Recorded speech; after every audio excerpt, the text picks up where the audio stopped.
The queen said, "You'll spend the night with me." My heart was pounding. The great hall of the Aurelian palace was silent in a way that made the air feel heavy. Hundreds of alien nobles stood in perfect rows, their colorful robes barely moving, their many kinds of eyes fixed on the raised crystal throne. Soft light from the ceiling panels reflected off golden walls carved with stories of conquest and rule. This was a place where words shaped destinies, and silence often meant death. At the center of the hall stood a single human.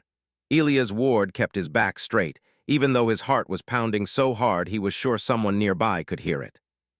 He wore a simple dark uniform, far plainer than the ornate clothing around him. No weapons, no armor, just a small emblem of Earth on his chest. Compared to the towering aliens and their sharp features, glowing eyes, and elaborate crests, he looked fragile, out of place. He had been an envoy for 3 years, but nothing in his training had prepared him for this moment. The queen shifted slightly on her throne, and the entire hall seemed to breathe in at once. Queen Zyra of the Aurelian Empire was unlike any being Elias had ever seen. She was tall, her form elegant and powerful at the same time. Her skin shimmered like polished stone under starlight, and her eyes, deep silver, seemed to see far more than what was in front of her. Ancient symbols floated faintly around her crown, reacting to her emotions in subtle pulses of light.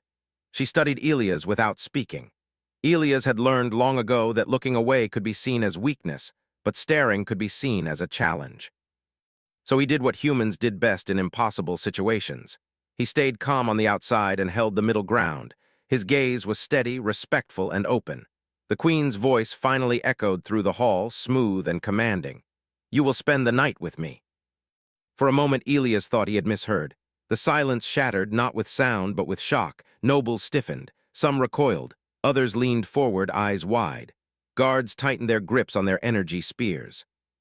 Even the translators embedded in Elias' ear hesitated before confirming the meaning. The words were correct.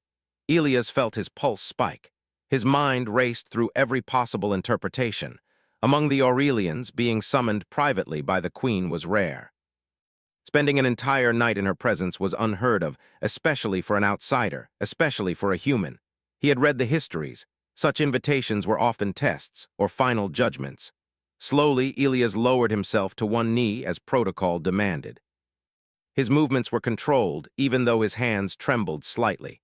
"As you command, Your Majesty," he said. The queen watched him closely as if measuring something invisible. The High Council erupted into quiet murmurs. Advisors whispered urgently to one another. One noble, tall and sharp-faced, stepped forward. "Your Majesty," the noble said carefully, "the human's presence is my decision," the queen interrupted. Her tone was calm, but it carried a force that crushed any argument before it could form. The noble bowed and stepped back without another word. Elias rose as 2 royal guards approached him. They were massive beings, their armor humming softly with contained energy. Without touching him, they gestured for him to follow. As Elias walked away from the hall, he could feel hundreds of eyes burning into his back. Some held curiosity, some held anger. A few held something colder, fear.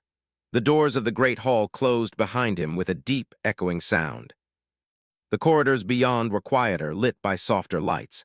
The air felt cleaner here, carrying a faint scent like rain on stone. Elias focused on his breathing, trying to slow his heart. He had survived first contact. He had negotiated trade routes. He had stood his ground during threats and insults, but this felt different. This felt personal. The guards led him deeper into the palace, past areas he had never seen before. No servants, no decorations meant for show. The walls here were smooth and undecorated, almost simple. Finally, they stopped before a tall, translucent door. One guard touched a panel. The door slid open without a sound. Inside was not what Elias expected. There was no bed, no lavish furniture, no symbols of power. Instead, the room opened into a wide observatory. A curved window stretched from floor to ceiling, revealing a breathtaking view of space. Stars glittered in endless layers, and a blue-white planet turned slowly below. At the center of the room was a simple seating area and a low table. The guards stepped back. "You may enter," one said. "The queen will join you shortly." The door closed behind him. Elias stood alone. He let out a breath he didn't realize he had been holding. The quiet here was different from the hall. It wasn't heavy. It was calm, almost peaceful. He walked slowly toward the window, careful not to touch anything unnecessarily. The planet below reminded him of Earth from orbit, the fragile beauty of a living world suspended in darkness. For the first time since the Queen's words, his fear softened into something else. Curiosity. The door opened again. Elias turned and bowed immediately. The Queen entered alone. She had removed her crown and ceremonial armor. Now she wore a simple robe that flowed naturally with her movements. Without the symbols of office, she looked less distant, but no less powerful. "You may sit," she said. Elias obeyed, choosing a seat opposite her. There was a respectful distance between them. For a moment, neither spoke. The Queen's eyes studied him closely, not with hostility, but with intense focus. "You are afraid," she said. Elias considered lying. Then he remembered where he was and who sat before him. "Yes," he said simply. The Queen tilted her head slightly, as if intrigued. "You did not try to hide it." "I don't see the point," Elias replied. "You would notice." A faint flicker of light pulsed around her crownless head. Amusement, perhaps. "Most do hide," she said, "or pretend to be fearless." "I've learned that pretending usually makes things worse," Elias said. The Queen leaned back slightly. "Tell me, human," she said, "what do you believe this night means?" Elias took a breath. "Honestly, I don't know. It could mean honor, or it could mean judgment. Or it could mean the end of my life. And yet," she said, "you came without resistance." "I was ordered," he said, "but even if I hadn't been, I think I would have come anyway." "Why?" Elias looked at the stars beyond the window. "Because humans have learned that avoiding hard moments doesn't save us. It just delays them." The Queen was silent for a long time. Finally, she stood and walked toward the window. Elias remained seated, giving her space. She looked out at the planet below, her expression unreadable. "My people believe strength is proven through control," she said. "Control of others, control of fear, control of fate." She turned to face him. "Do humans believe the same?" Elias thought carefully before answering. "Some do, and those humans usually cause the most damage." "And the others?" she asked. "The others believe strength comes from choice," Elias said. "Choosing to help instead of harm, choosing restraint when violence is easier, choosing responsibility when power is offered." The Queen studied him again more intently now. "You speak as if these choices are simple." "They're not," Elias said. "They're painful, and we fail at them all the time, but we keep trying." The Queen walked back to her seat and sat down. "This night," she said, "is not what you think." Elias met her gaze. "Then what is it?" "It is observation," she replied, "of you and of myself." She gestured to the table, and 2 cups formed from the surface itself, filling with a warm, softly glowing liquid. "You are free to leave at any time," she said. "No guards will stop you." Elias blinked, surprised. "You're serious?" "Yes," the Queen said. "If you leave, the night ends. If you stay, you remain until the cycle turns and dawn touches the horizon." Elias looked at the door. Then at the stars, then back at the Queen. Leaving would be safer. Leaving would protect his life, his mission, and possibly Earth's fragile standing with the Empire. Staying meant stepping into something unknown. Slowly, Elias reached for the cup and took a small sip. The liquid was warm and calming, like a gentle fire in his chest. "I'll stay," he said. The Queen watched him closely, something like surprise flickering across her features. "Very well," she said. Beyond the window, the planet continued its slow turn. And somewhere deep within the palace, unseen systems recorded every heartbeat, every word, and every choice the human envoy made. While the night truly began. The room grew quieter as time passed, not because sound faded, but because both of them stopped trying to fill the silence. The stars outside the wide window slowly shifted, tiny points of light moving as the palace adjusted its orbit. Elias sat with the warm cup resting between his hands. The liquid inside had a calming effect, but his mind stayed alert. He knew this night mattered far more than he understood. The Queen watched him in a way that made Elias feel transparent, as if every thought left a shadow she could see.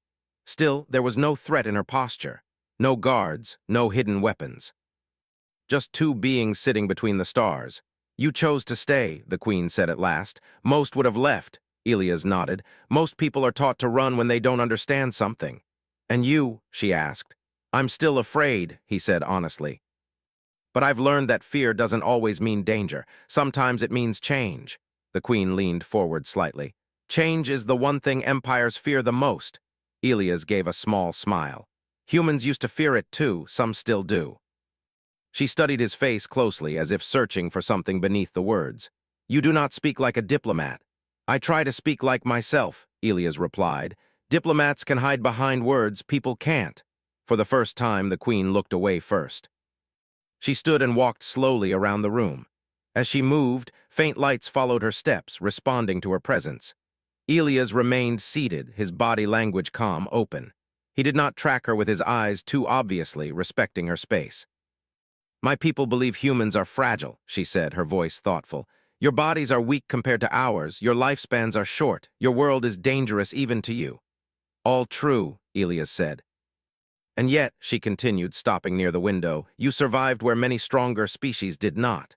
Elias looked at the stars. "We adapt, we cooperate, we argue a lot, but when things get truly bad, most of us choose not to face it alone." The queen turned.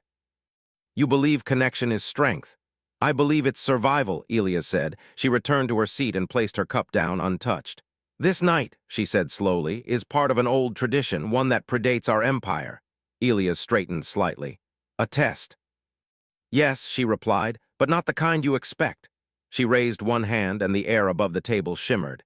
Images formed, holographic scenes from distant worlds, cities burning, crowds fleeing, soldiers standing over ruins.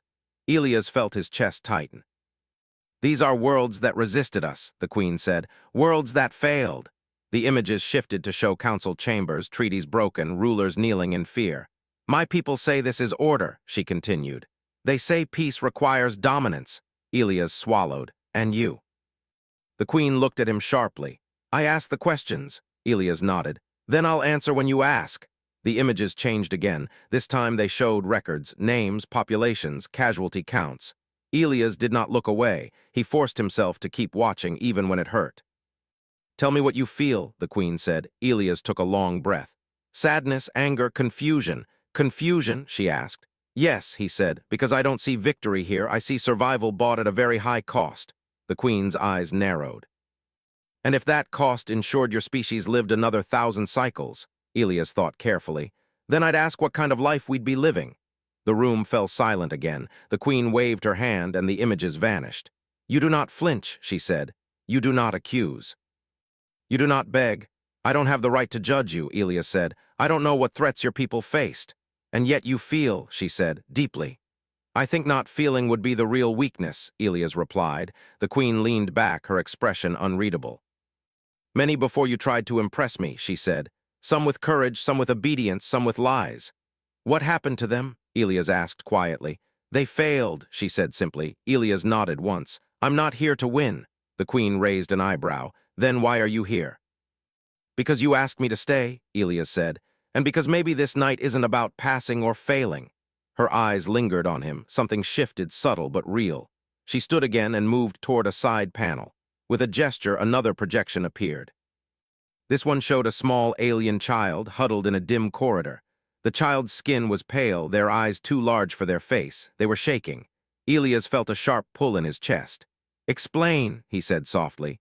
"This child was born during a resource purge," the queen said. "Their parents violated ration laws. The sentence was exile." "And the child?" Elias asked. "Exile as well," she replied. Elias looked at the image for a long moment. "What happened to them?" "They survived," the queen said, "against probability." Elias exhaled slowly. "Someone helped them." "Yes," she said, "an engineer, lower caste, broke protocol." "What happened to the engineer?" Elias asked. "They were punished," she replied. Elias closed his eyes briefly. When he opened them, his gaze was steady. "On Earth, we have laws too. Some of our greatest heroes broke them." The queen watched him closely. "Heroes are dangerous figures. They inspire others." "Yes," Elias said, "that's the point." The projection faded. The queen returned to her seat but did not sit immediately. "Why do humans help those who cannot repay them?" Elias considered the question. "Because someday that person might help someone else, or because we remember what it's like to need help." "And if helping weakens you?" she asked. "Then we accept that risk," Elias said. "Because becoming stronger by abandoning others isn't strength we want." The queen finally sat down. The palace lights dimmed slightly as the cycle advanced. Outside, the planet's edge began to glow faintly as its star rose higher. "You have not once asked what happens if you fail," she said. "I assume it wouldn't be good," Elias replied, "and yet you continue." "Yes." "Why?" she pressed. Elias met her gaze. "Because if this night decides something bigger than me, then I want it decided honestly." The queen was silent for a long time. Finally, she spoke. This tradition was once meant to find rulers who could hold power without being consumed by it. Elias listened carefully. Over time, she continued, it was changed, shortened, made cruel. The questions became traps. The nights became executions. And tonight, Elias asked, she looked at him, tonight I wanted to remember what it was supposed to be. Elias felt the weight of her words settle in his chest. You chose a human, he said. Yes, she replied. Because humans remind the galaxy of something uncomfortable. What's that? Elias asked. That survival does not require cruelty, she said quietly. Only courage. The lights shifted again. The stars outside continued their slow dance. Elias felt tired now, but not weak. Emotion pressed against him, but he stayed grounded. If I may ask one question, he said carefully. The queen nodded. You may ask one. Why me? Elias asked. She considered him for a long moment. Because when my advisors described you, they said you were unremarkable. Elias blinked. Unremarkable? Yes, she said. No great victories, no dramatic defiance, no hunger for power. And that mattered? Elias asked. It mattered most, she said. Empires fall to those who seek greatness. They survive because of those who quietly choose responsibility. Elias absorbed that in silence. The palace shifted slightly as artificial night deepened. You may rest, the queen said. Not sleep, just be. Elias nodded. He leaned back in his chair, eyes still open, watching the stars. The fear that had once raced through him had softened into something steadier. The night was not over. But for the first time, Elias understood something clearly. This was not a test of strength. It was a test of what kind of strength deserved to last. The palace entered its deepest cycle of night, the kind that existed only in artificial structures drifting between stars. The lights dimmed further, turning soft and cool, like moonlight inside stone. Outside the great window, the planet below was half in shadow now, its glowing edge slowly moving as time passed. Elias remained seated, awake but resting, his hands folded loosely in his lap. His body felt tired, yet his mind stayed clear. He was aware of everything, the quiet hum of the palace systems, the slow rhythm of his breathing, the presence of the queen across from him. Queen Zyra stood near a tall panel along the wall. With a simple motion of her hand, the surface shifted and opened, revealing a long stream of data. Symbols, images, and records flowed through the air, forming layers of light between them. The next part of this night, she said calmly, cannot be observed in silence. Elias straightened slightly. What do you need from me? Not what, she replied. How? She gestured, and the data rearranged itself into scenes. Not battles this time, but decisions. Councils arguing, rulers hesitating, orders being given or withheld. Every scene paused at a critical moment. These are moments where one choice altered the fate of millions, the queen said. I want you to speak what you would do, not what is correct, not what earns favor, only what feels true to you. Elias nodded once. All right. The first scene expanded, a world suffering from a spreading energy shortage. The ruling council had enough reserves to save the capital city, but not the outer regions. If they chose the capital, their rule would survive. If they spread the resources, their power would weaken and rebellion was likely. The queen looked at Elias. What do you advise? Elias studied the scene. He did not rush. I would spread the resources, he said. You would risk collapse, the queen said. Yes, Elias replied. But if a government only exists by sacrificing its people, then it's already collapsing. It just hasn't noticed yet. The queen did not respond. She made a slight gesture and the scene dissolved. The next appeared. A species newly joined to the empire had violated a trade agreement. Punishment would serve as an example and prevent future rebellion. Mercy would be seen as weakness. Elias exhaled slowly. I'd ask why they broke it. That is not one of the options, the queen said. Then the options are flawed, Elias replied calmly. The queen's eyes sharpened. Answer within the structure given. Elias nodded. Then I would choose mercy but with accountability, not punishment meant to terrify, consequences meant to correct. And if others exploit that mercy? She asked. Then you face that when it happens, Elias said. You don't preemptively punish people for crimes they haven't committed yet. A faint pulse of light rippled around the queen's shoulders, not anger, something closer to tension. Another scene replaced the last. A military commander requests permission to strike a developing threat early before it becomes powerful. Intelligence is incomplete. Acting now may save lives or destroy a world that never intended harm. Elias closed his eyes for a brief moment, then opened them. I would wait, he said. Waiting has costs, the queen said. So does fear-driven action, Elias replied, and once you cross that line, you can't undo it. The queen was silent for a long time. Finally, she lowered her hand. The images vanished. You answer slowly, she observed. You doubt yourself. Yes, Elias said. Anyone who doesn't worries me. The queen turned away and walked toward the window. Her reflection merged with the stars beyond, making her look like part of the void itself.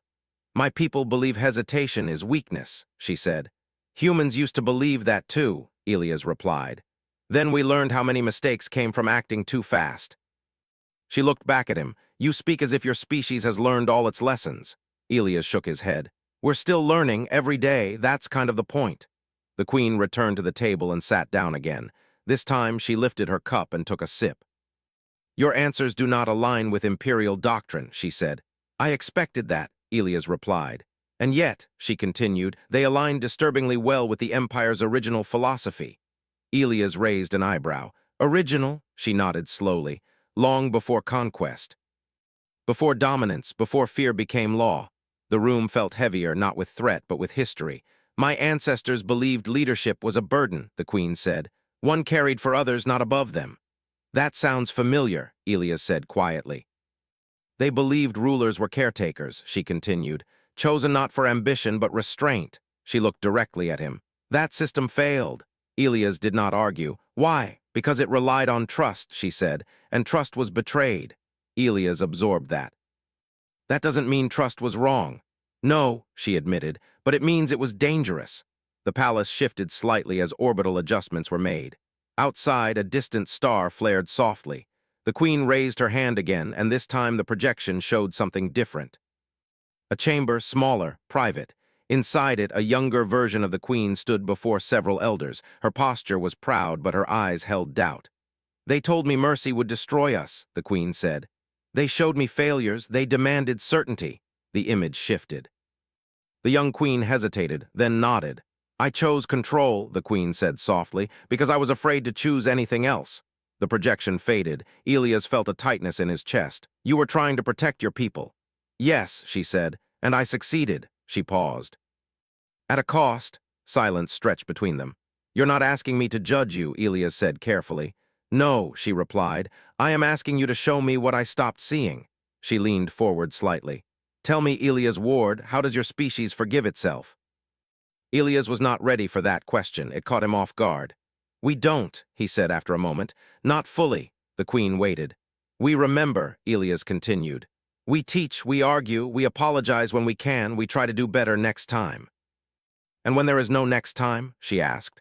Then we make sure the story is told, Elias said, so someone else can choose differently. The queen leaned back, considering this. You believe memory is accountability, she said. Yes, Elias replied. Forgetting is how mistakes repeat. The palace lights dimmed further, signaling the approach of artificial dawn. The queen stood once more. This time her movements were slower, more thoughtful. One final trial remains, she said. Elias straightened. What kind? No images, she replied. No history, only you. She stopped in front of him. If I offered you power, she said, real power, authority within this empire, would you accept it? Elias did not answer immediately. I don't mean symbolic power, she continued. I mean influence. Decisions, the ability to shape outcomes. Elias looked up at her. Why would you offer that? Because you frighten my advisors, she said, and because you challenge me. Elias took a slow breath. No, he said, the queen's eyes widened slightly. Explain. Because power changes people, Elias said, and if I accepted it here, it wouldn't be for the right reasons. And what reasons would those be? She asked. Fear, Elias replied, or pride, or the belief that I know better than everyone else. The queen studied him intensely. You would refuse the chance to reshape the galaxy, she said. I don't believe one person should, Elias replied. Not alone. Another long silence followed. Then, unexpectedly, the queen laughed softly. It was quiet, genuine, and carried no mockery. That answer, she said, would have ended your life under the current system. Elias felt his pulse jump, but he kept his expression steady. And now, he asked. Now, she said, it confirms something I was afraid to hope. She stepped away from him and faced the window again. The planet below was brightening now, the edge of daylight spreading across its surface. The sensors have been recording everything, she said. Your tone, your pauses, your heart rate, your stress responses. Elias nodded. I assumed as much. You never once attempted manipulation, she said, not even subconsciously. I wouldn't know how, Elias replied. Yes, she said, that is precisely the problem. The light of dawn crept into the room, painting the walls in pale gold. This night, the queen said quietly, has confirmed what my people forgot. She turned back to him. Strength is not certainty, she said. It is restraint. Elias felt a strange mix of relief and weight settle over him. The night was ending. But Elias sensed something far greater was only beginning. Artificial dawn spread fully through the observatory, washing the room in soft gold light. The stars faded one by one as the palace systems adjusted, giving way to the glow of the nearby sun. The planet below looked alive now, oceans reflecting light, clouds drifting slowly like breath. Elias stood near the window, his posture straight but relaxed. He felt the weight of the night behind him, heavy but not crushing. Across the room, Queen Zyra remained still, watching the light as if seeing it for the first time. The night has ended, she said quietly. Elias turned to face her. Then my time here is finished. Not yet, the queen replied. She lifted her hand and the observatory doors slid open. The sound of distant movement echoed through the halls beyond. Elias sensed a shift, not danger but attention. Something had already begun. The court has been summoned, the queen said. They expect an outcome. Elias nodded. And what outcome will you give them? The truth, she replied. They walked together out of the observatory, side by side but with respectful distance. This time no guards surrounded Elias. That alone would shock the court. The corridors felt different now. Brighter, less oppressive, or perhaps Elias himself had changed. As they approached the great hall, the sound of voices grew louder. When the massive doors opened, silence fell instantly. Hundreds of eyes turned toward them. The nobles stood frozen. Advisors stopped mid-whisper. Guards stiffened, confused by the absence of restraints on the human envoy. Queen Zyra stepped forward, her presence commanding attention without effort. Elias remained a half-step behind her, as protocol demanded. Members of the High Court, the queen said, her voice calm and clear, the night has concluded. A tall noble stepped forward, unable to contain himself. Your Majesty the human will speak when spoken to, the queen said evenly. The noble bowed stiffly and stepped back. The queen turned slowly, letting her gaze pass over every face in the hall. For generations, this ritual has been misunderstood, twisted, reduced to fear. Murmurs rippled through the court. The purpose was never punishment, she continued. It was reflection. An elder advisor raised their voice cautiously. Your Majesty, the records show. The records are incomplete, the queen interrupted. By design. She gestured, and the air above the center of the hall shimmered. Images appeared, ancient texts, symbols, recordings older than the empire itself. This was the original vow of our rulers, the queen said. Power was not taken, it was carried. The court stared in stunned silence. This human, she said, indicating Elias, completed the ritual as it was intended, not through obedience, not through fear, but through restraint. Shock spread visibly now. Some nobles exchanged alarmed looks. Others stared at Elias as if seeing him for the first time. He did not beg, the queen continued. He did not threaten, he did not seek advantage. He showed empathy without weakness, honesty without defiance. A sharp voice cut through the stillness. That proves nothing, one noble said. Humans are known for deception. Elias remained silent, his expression calm. The queen's eyes hardened slightly. Then you do not understand deception. She turned back to the court. If deception were his goal, he would have mirrored our expectations. He would have performed strength. He did not. The noble opened their mouth to argue, then closed it again. The queen took a breath. I declare that the human envoy, Elias Ward, poses no threat to this empire. That alone caused an uproar. And further, she continued, her voice rising just enough to command absolute silence, I declare that our current interpretation of strength is incomplete. Some nobles recoiled as if struck. This empire was built to survive, she said, and it has. But survival alone is not the same as purpose. She turned toward Elias. Human, step forward.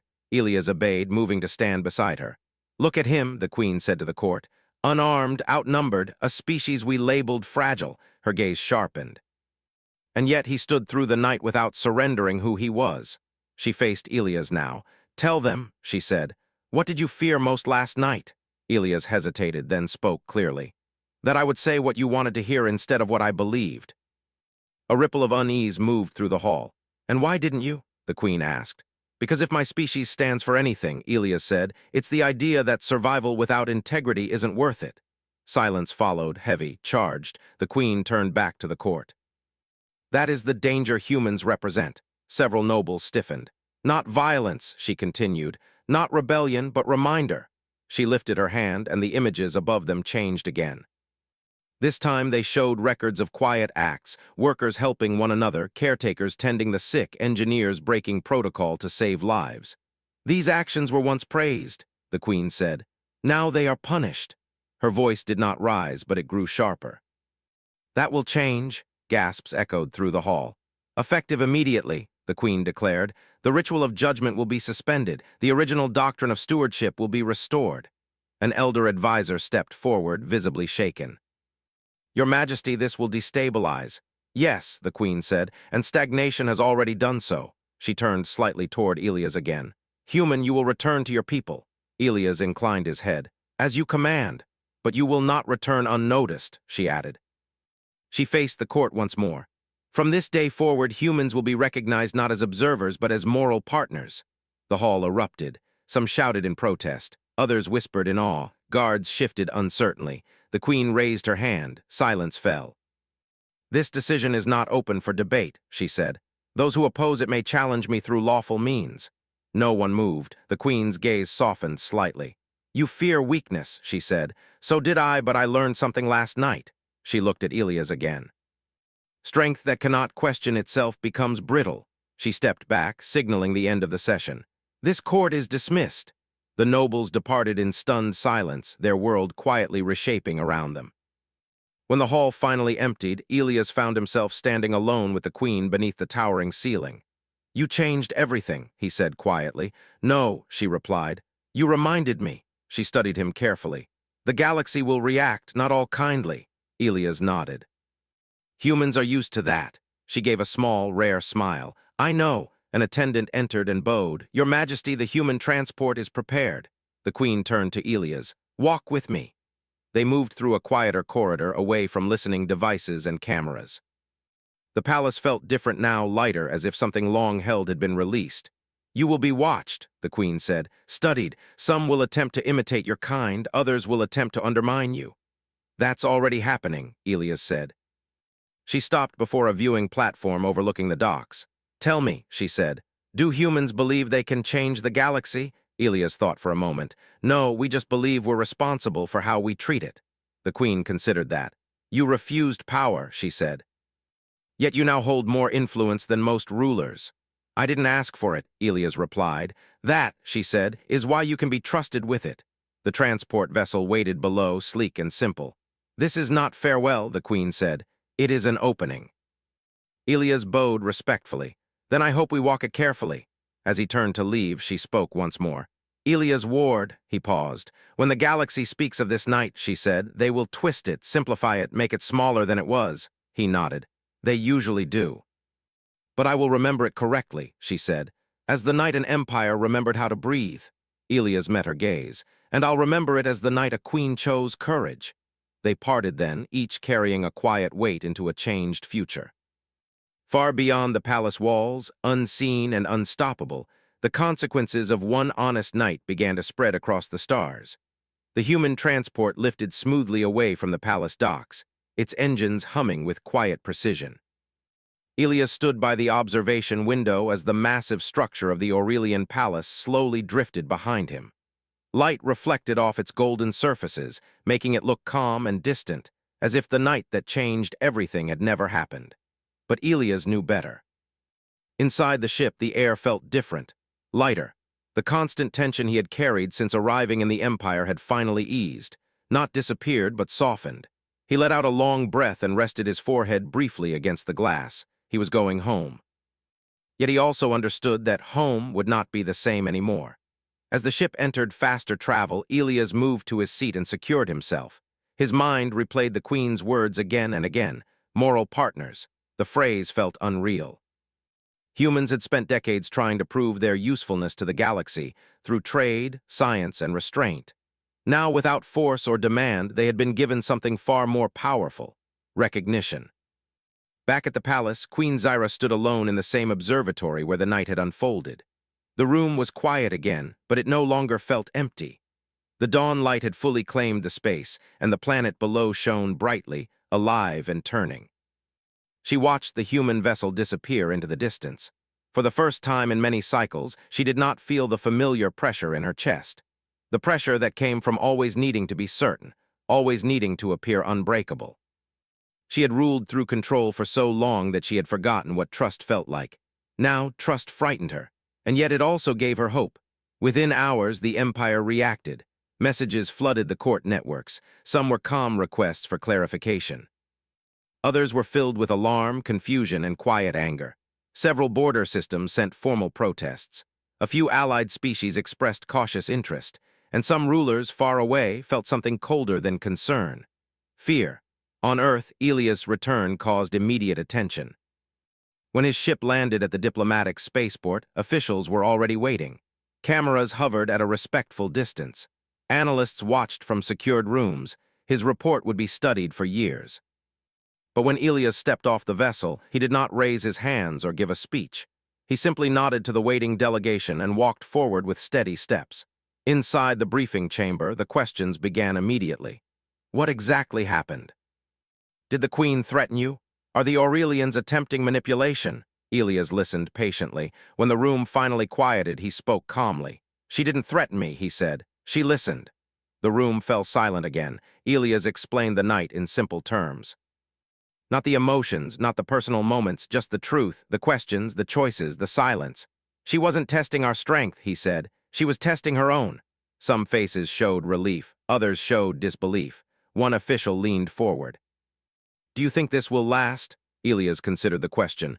Change never lasts on its own, he said. It has to be protected.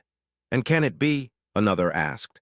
That depends on all of us, Elias replied. Across the galaxy, reactions continued to ripple outward. Some empires dismissed the event as symbolic nonsense. Others quietly adjusted their policies. A few began inviting human observers not to negotiate trade, but to sit in on difficult decisions. They wanted to see what the Queen had seen. Not all responses were peaceful. Several factions within the Aurelian Empire began to resist. They spoke of tradition, of strength, of weakness disguised as virtue. They warned that the Queen's path would invite rebellion and collapse. Queen Zyra listened to every argument, and then she asked questions. Why were acts of compassion recorded as inefficiencies? Why were citizens afraid to speak honestly? Why did survival feel like constant pressure instead of shared effort? The answers unsettled many. Some nobles resigned quietly. Others stayed, choosing to adapt rather than fight. A few openly opposed her, and were surprised when they were not punished, but challenged to explain themselves. For the first time in generations, disagreement did not mean disappearance. On Earth, Elias returned to a quieter life than anyone expected. He declined public attention. He refused titles. He continued working as an advisor, speaking only when asked. People sometimes asked him what it felt like to sit alone with one of the galaxy's most powerful rulers. Elias always answered the same way. It felt like talking to another person, he said. Months passed. Trade routes shifted. Cultural exchanges increased. Schools across multiple systems quietly updated their teachings. The story of the human envoy and the Queen spread, but never accurately. Some versions were dramatic, others were romanticized. Many missed the point entirely. But the truth lived on in smaller ways. In a distant system, a governor paused before ordering punishment and asked a question instead. In another, a young officer chose to wait rather than strike. In the Aurelian Empire, a lower-caste engineer was quietly reinstated and thanked for an old act of courage. Queen Zyra watched these changes carefully. She knew the empire was fragile now, but in a new way. Like something growing instead of something cracking. One evening, she returned to the observatory alone. She stood where Elias had stood, looking out at the stars. You would say this is the hard part, she murmured to the empty room. The palace censors recorded the words, but no one else heard them. Far away, Elias looked up at Earth's night sky from his small home. The stars were faint here, dimmed by atmosphere and light, but he knew what lay beyond them. He thought of the queen not as a ruler, but as someone who had chosen uncertainty over control. His communicator chimed softly. A single message appeared. It contained no official seal, no ceremony, just a line of text. The first council under the new doctrine concluded today. It was difficult but honest. Elias smiled faintly and typed a reply. Honest is a good start. He hesitated, then added another line. You're not alone. The response came minutes later. Neither are you. Elias set the device down and leaned back, closing his eyes.